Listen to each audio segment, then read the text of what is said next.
Welcome to episode 2 or part 2 of the 10 conversations leaders need to be having and sharing PodCLASS.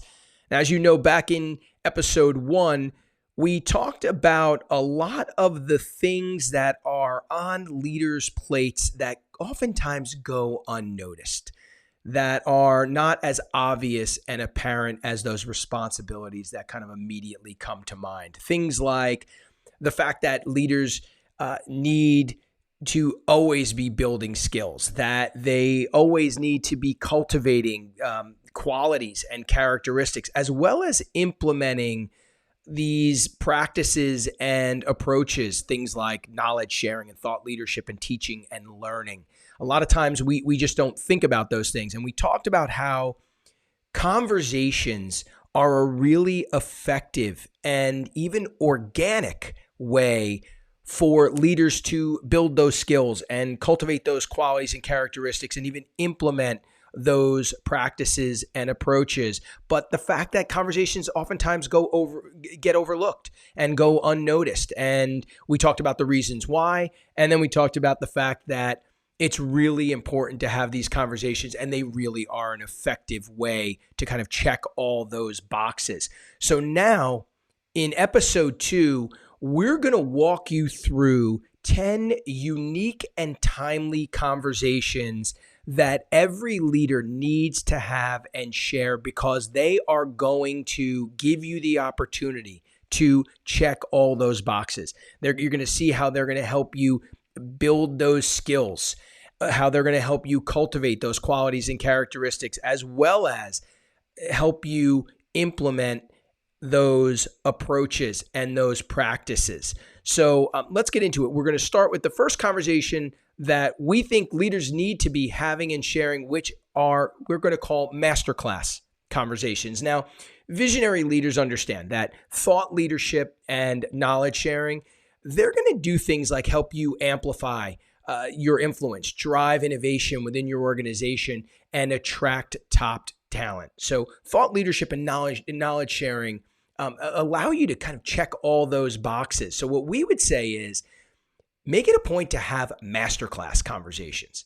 So these are conversations where you are going to discuss your unique business lessons or points of view or principles, from what they are to why they're so important to even how other leaders could build those skills or adopt and apply those lessons or principles that you're talking about. So in other words, you're going to have and share conversations where you're giving your own masterclass. And when we talk about sharing them, the great thing about these conversations is they could really be shared with everyone across the entire business landscape. So you could share them with the broader business community. You might have reasons why you want to selectively share them, maybe with internally with employees or teams or what have you. But these are the kind of conversations that are going to just naturally give you the opportunity to practice thought leadership and knowledge sharing, which we talked about are important things for leaders to be doing on an ongoing basis. But here's the great part. You're not only going to be practicing thought leadership and positioning yourself as a thought leader.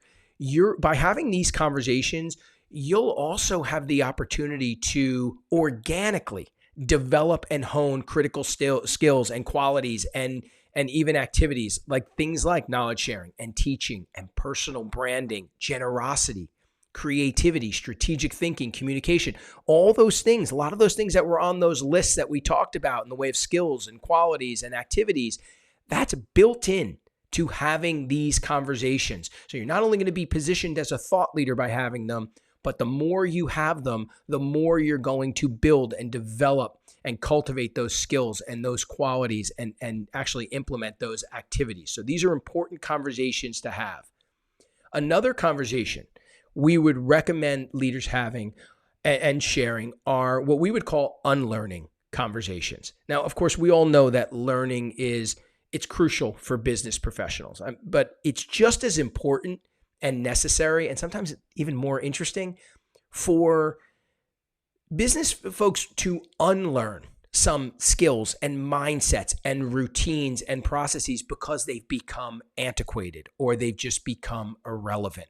So what we would say is have regular eye-opening conversations where you teach as well as even learn about those business skills and principles and mindsets that need to be unlearned or even reimagined. Now, of course, sharing and teaching your unlearning examples is obviously going to position you as a thought leader. So when you're having these conversations and you're teaching the skills and the mindsets that need to be unlearned, you're going to be the thought leader. But on the other hand, you also need to have these conversations where you're learning about them. So you become the student. And when you do that and you share those, you're actually going to demonstrate that you're a curious, self-aware leader who is willing to learn and realizes that you don't know everything. And that's really important as well. So when you share that, you're showing people that you're not just a teacher, you're a student as well. And people want to see that. That's what they want in a leader. And the great thing is these conversations are also going to give you the opportunity to organically develop and hone skills and qualities and activities like thought leadership, knowledge sharing, teaching, learning, personal branding, strategic thinking, curiosity, creativity, strategic thinking, active listening, and the list goes on and on. So you're getting so many benefits out of regularly having these unlearning conversations where you're teaching, you're also learning, you're putting it out there that you are a thought leader as well as someone that is willing to learn, and then you're organically developing these skills and cultivating these qualities and implementing these practices just by having these conversations. So unlearning conversations, another important one to have. We would also say that you want to have and share what we would call forever skills conversations. Now, look, there's a lot of talk out there in the business community about all those skills that are going to become obsolete once let's say technologies like AI or robots take over.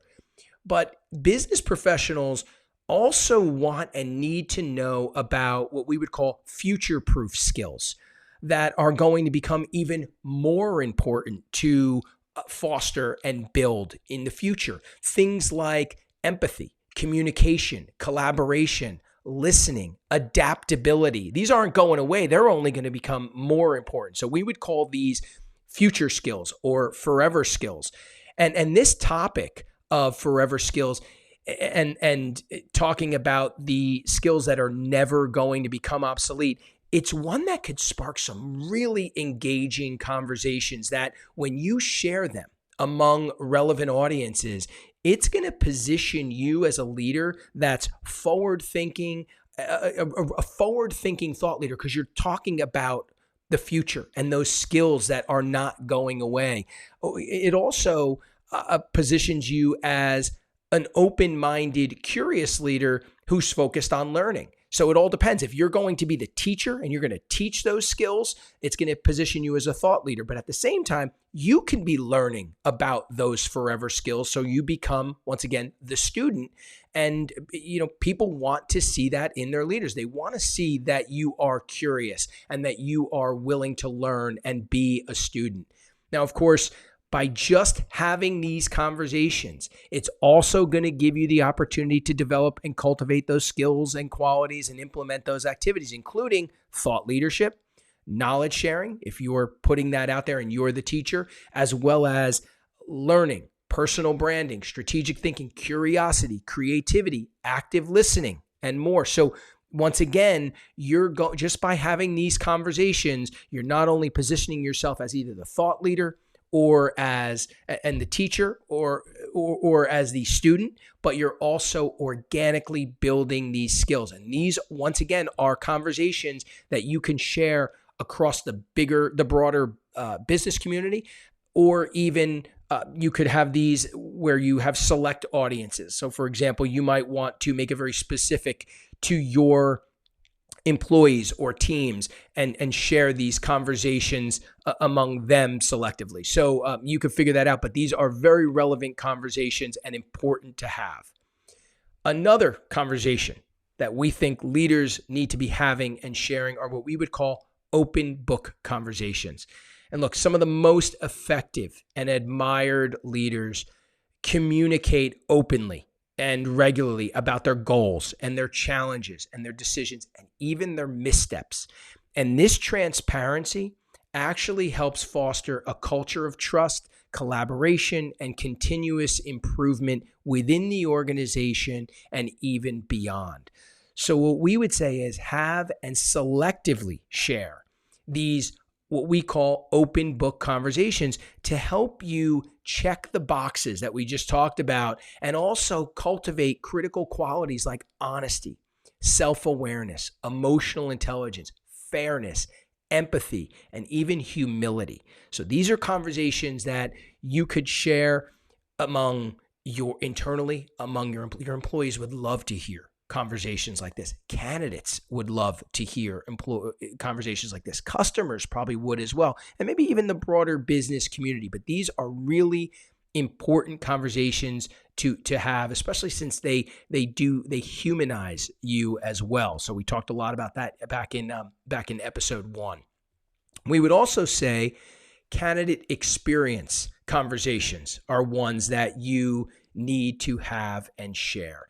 I mean, look, we all know it's a candidates market, and most leaders, they understand that they need to be selling their company to candidates just as much as candidates need to sell themselves to the company, if not even more so. So interestingly, research has even shown that candidates want to work at companies where the leaders are not only innovative and forward-thinking and honest and fair and humble, but authentic and vulnerable as well. So what we would say is make it a priority to share conversations with potential candidates where you not only discuss your company's culture and purpose and priorities and even maybe your leadership style, but you do it in a way that showcases those attractive leadership qualities and at the same time helps you organically cultivate and develop them. So have those conversations in a way where they see that you are honest and fair and authentic and even vulnerable. I mean, this is a really simple and effective way to move your company right to the top of a candidates list, as well as to help you organically build those skills and get comfortable being honest and authentic and vulnerable, which is and even humble, which is very difficult and often uncomfortable for a lot of leaders. So have these candidate experience conversations.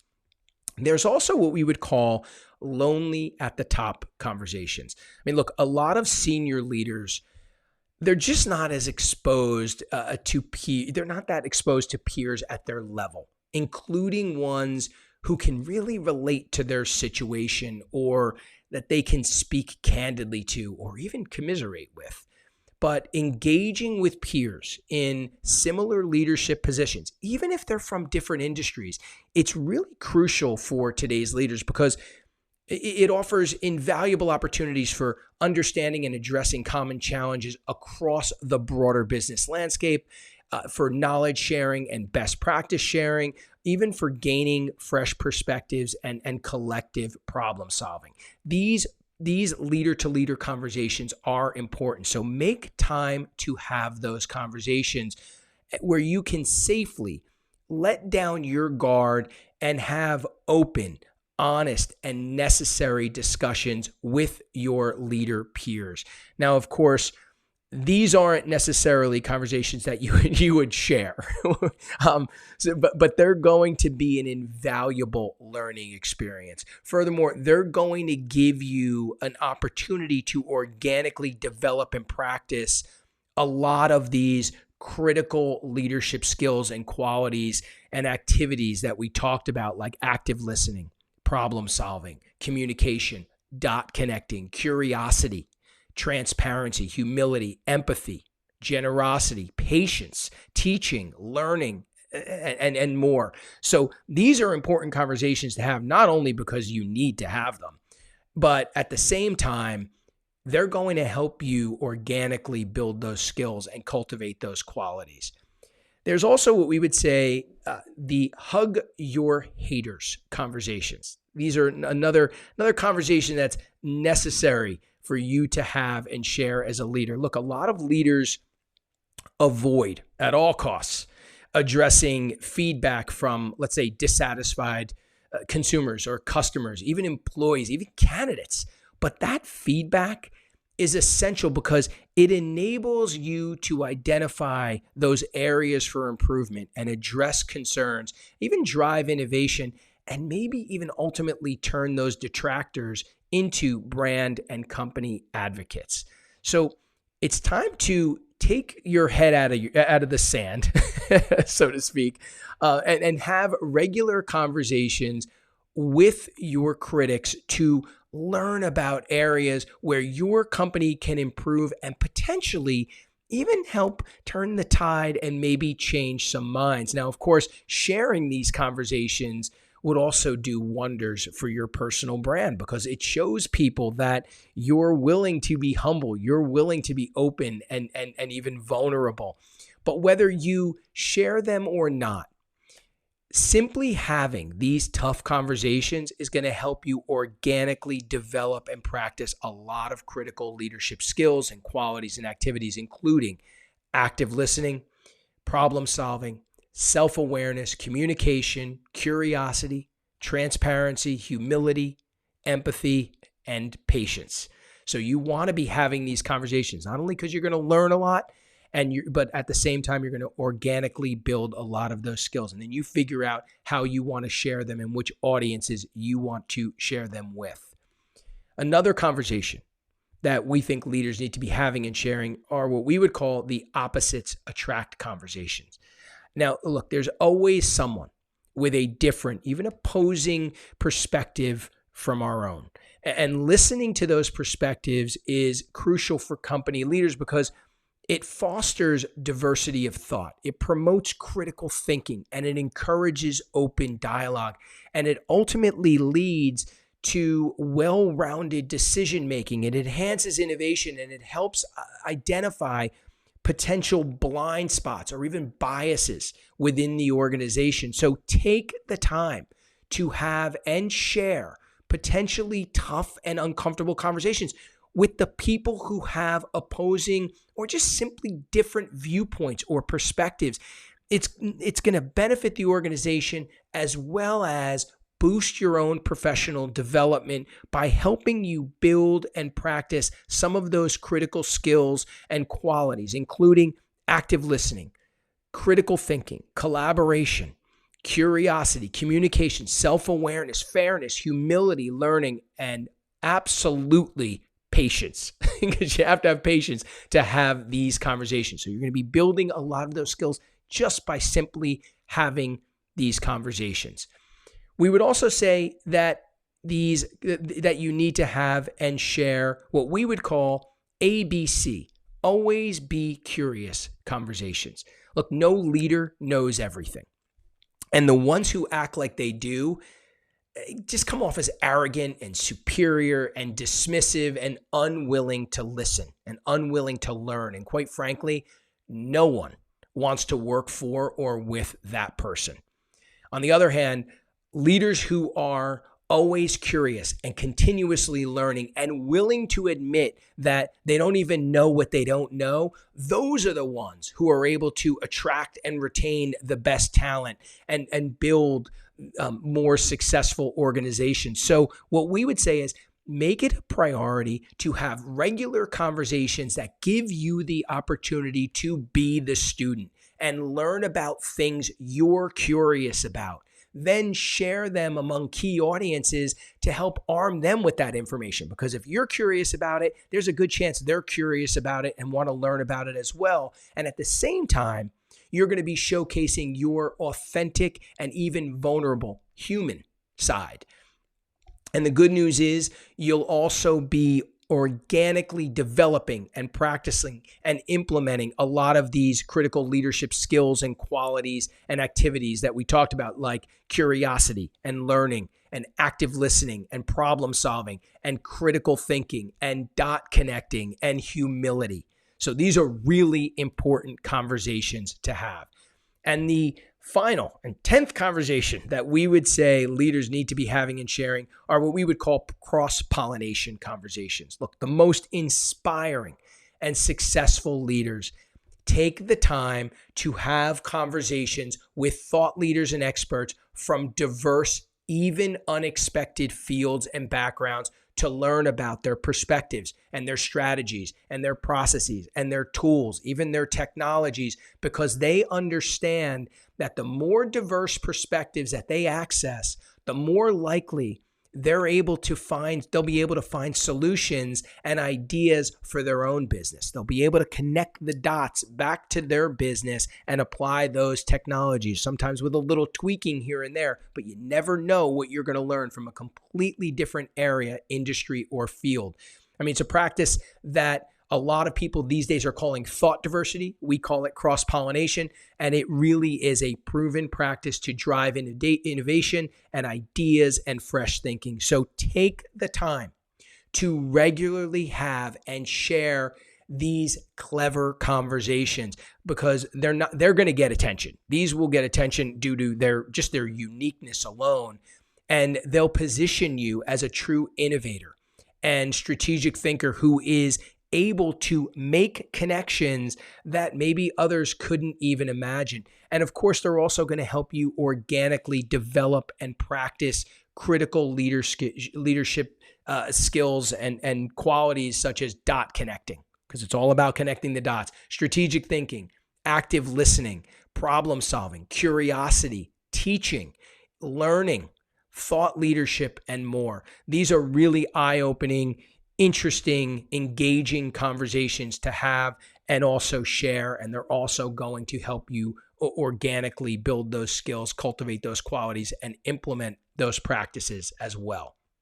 So those are the conversations we think you need to be having and sharing, and all the reasons why. Now, up next, we're going to, in the next episode, episode 3, we're going to discuss how to make those conversations happen. How can you have those conversations, and also how can you share those conversations? So that's coming up next.